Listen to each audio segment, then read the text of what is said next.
Hay una madera que dura más que el concreto. Postes enterrados en el siglo XIX siguen firmes hoy, enteros, sólidos. Como si el tiempo hubiera pasado alrededor de ellos, pero no dentro de ellos. Mientras tanto, la madera tratada que el mercado moderno vende como solución empieza a fallar en apenas 15 o 20 años. Esta otra no necesita químicos, no necesita mantenimiento, no necesita venenos, no necesita promesas impresas en una etiqueta. Puede permanecer un siglo en contacto con el suelo sin pudrirse, y mientras crece, además, mejora la tierra. Durante generaciones levantó cercas, sostuvo puentes, reforzó barcos y ayudó a construir un país entero. Después la empujaron al olvido, no porque fuera mala, no porque fracasara, la borraron porque resolvía demasiado. Una madera que no obliga a comprar reemplazos cada década es un problema para el negocio. Un árbol que fertiliza el suelo mientras crece amenaza a industrias enteras. Una especie que ofrece resistencia sin tratamiento químico recorta demasiadas ganancias. Esta es la historia de la falsa acacia negra, el árbol que parecía invencible y que por eso mismo tenía que desaparecer del centro del mercado. Bienvenidos a Semillas Milenarias, donde lo que la tierra guarda el tiempo lo revela. Antes de continuar, si estas historias te importan, la mejor forma de preservar este conocimiento es simple. Suscríbete, activa la campana y comparte estos episodios con quienes necesitan recordar lo que olvidamos. Cuéntame en los comentarios desde dónde estás viendo esto, porque esta historia echó raíces en muchos paisajes.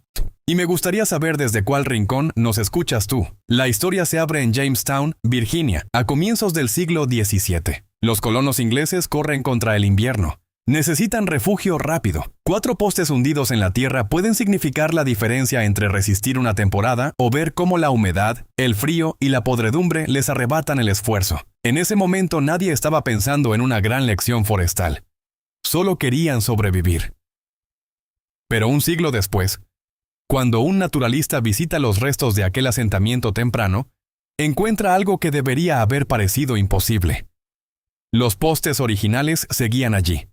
Después de 100 años bajo lluvia, cambios de temperatura, insectos, barro y tiempo continuaban sanos, no blandos, no huecos, no vencidos, como si hubieran sido enterrados ayer.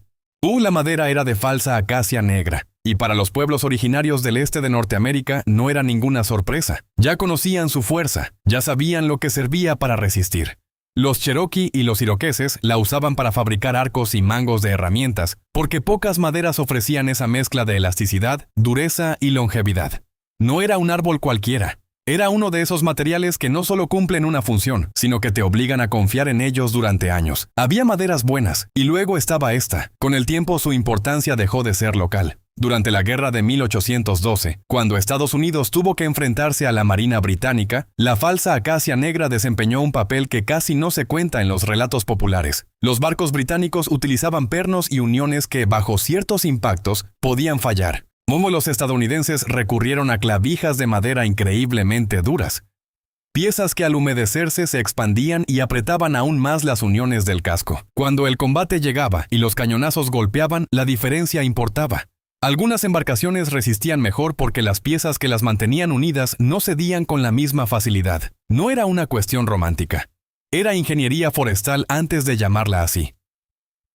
El prestigio de esta madera creció tanto que pocos años después ya se exportaban decenas de miles de esas clavijas a Inglaterra. La potencia naval que había aprendido a la fuerza su valor comenzó a incorporarla también. Un árbol nativo de América terminaba reforzando barcos del imperio que antes lo había enfrentado.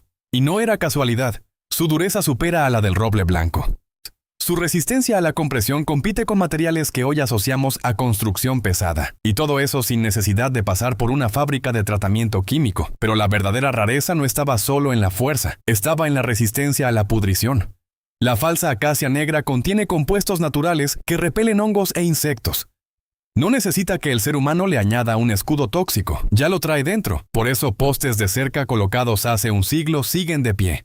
Por eso pilotes usados en ambientes hostiles, incluso cerca del agua salada, han durado tanto tiempo que parecen burlar toda expectativa moderna. Pérgolas, cercas, puentes, postes telegráficos. Una y otra vez la misma lección. Cuando se usa esta madera, el calendario de reemplazo deja de parecer normal. Y aún así, eso no es todo lo que hace.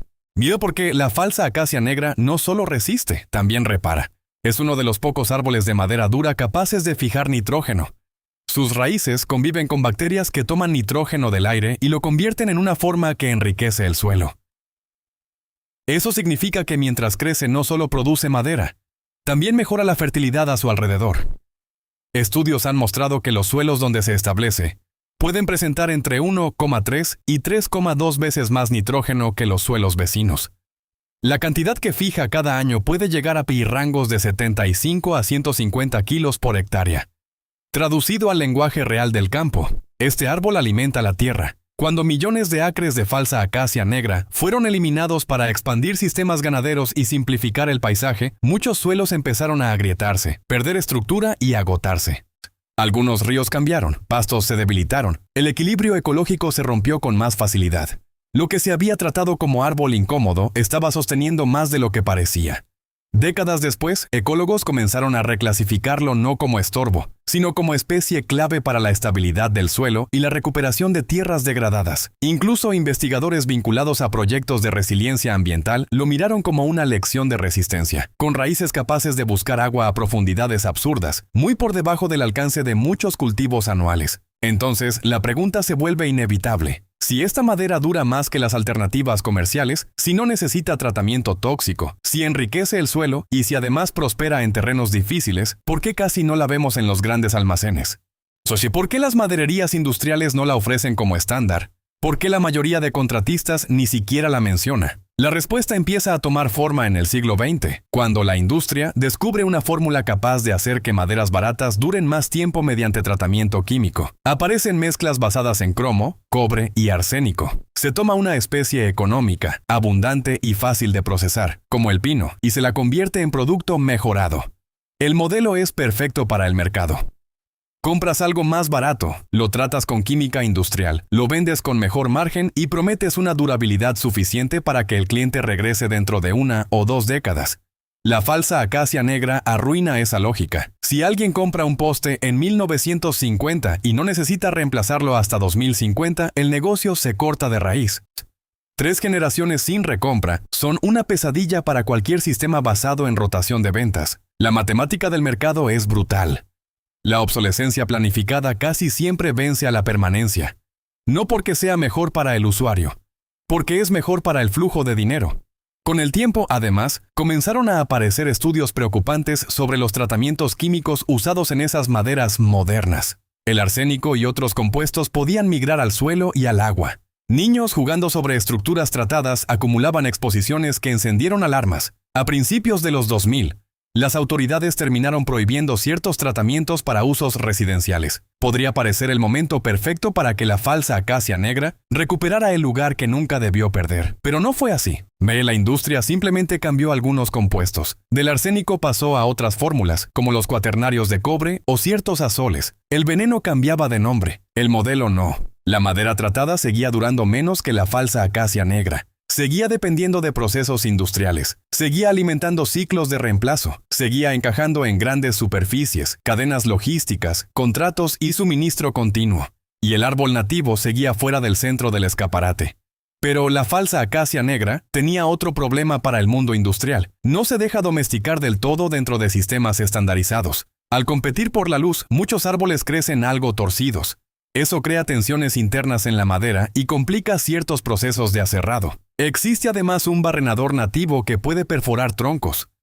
Para aserraderos acostumbrados a pinos rectos, homogéneos y predecibles, esta especie resulta incómoda, más difícil de mecanizar, más variable, menos compatible con la lógica de la producción masiva, y entonces empieza un círculo perfecto de borrado. Las madererías no la almacenan porque la gente no la pide. La gente no la pide porque no la conoce. Los constructores no la recomiendan porque no está disponible. No está disponible porque el sistema ya eligió otra madera como norma. La especie que ayudó a construir un país desaparece del mercado no porque fallara, sino porque no producía ingresos recurrentes con suficiente facilidad.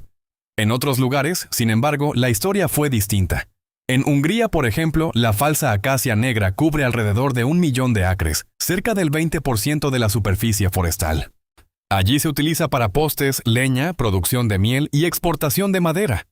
Arquitectos europeos la especifican para decks, puentes y espacios urbanos. En proyectos contemporáneos ha sido elegida no por nostalgia, sino por desempeño. Mientras tanto, en el país donde es nativa, sigue siendo un producto de nicho, movido sobre todo por pequeños aserraderos y por personas que saben lo que vale. Hoy el mercado de madera tratada a presión en Estados Unidos mueve miles de millones de pies tablares. Si la falsa acacia negra capturara apenas una fracción mínima de ese mercado, el volumen sería enorme y el valor también. El problema no es que nadie la quisiera. El problema es que el sistema está estructurado para que la mayoría ni siquiera sepa que existe como opción. No es una falta de demanda pura. Es una demanda apagada por décadas de invisibilización. Y aquí aparece un patrón que ya hemos visto antes. Materiales indígenas o naturales que ofrecen autonomía real suelen ser desplazados no porque sean inferiores, sino porque son difíciles de controlar. La falsa acacia negra sobrevivió porque es casi imposible de erradicar. La cortas y brotan 10 nuevos retoños desde las raíces. La quemas y regresa. Intentas envenenarla y los fragmentos subterráneos pueden esperar años hasta que el ambiente vuelva a permitirles brotar. Hace décadas, el propio aparato agrícola admitió algo que debería haberlo cambiado todo. Esta especie no puede eliminarse por completo con facilidad. Y justamente ahí está el mensaje. La resistencia no es el defecto, es el don. Ahora sumemos el presente: cambio climático, sequías, inundaciones, olas de calor, suelos agotados. Los sistemas que alimentan a miles de millones fueron diseñados para una estabilidad que ya empezó a romperse en piece.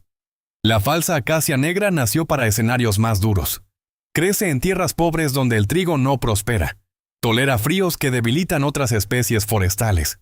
Produce madera útil sin riego intensivo, sin fertilización sintética, sin una cadena compleja de insumos. Cuando los sistemas industriales se vuelven frágiles, este árbol aparece como lo que siempre fue: una reserva de resiliencia. Un agricultor puede plantarlo en tierra marginal y en una década cosechar postes que duren medio siglo o más. Un dueño de rancho puede enterrar cercos y olvidarse de ellos durante décadas. Un diseñador de sistemas regenerativos puede usarlo como árbol nodriza que fija nitrógeno y mejora huertos o franjas agrícolas. No estamos hablando de una idea futurista, estamos hablando de conocimiento que ya existe. Lo único que cambió fue el mercado, que decidió dejar de promoverlo. No perdimos la falsa acacia negra, simplemente dejamos de venderla como se merece. Dejamos de enseñarla, dejamos de verla.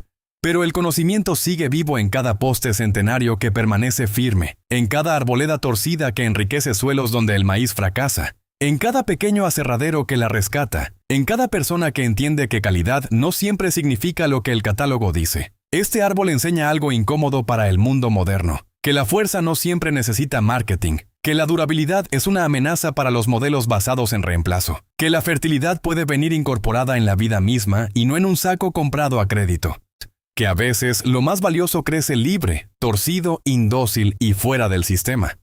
La falsa acacia negra sigue esperando. No espera permiso. No espera aprobación del mercado. Espera reconocimiento.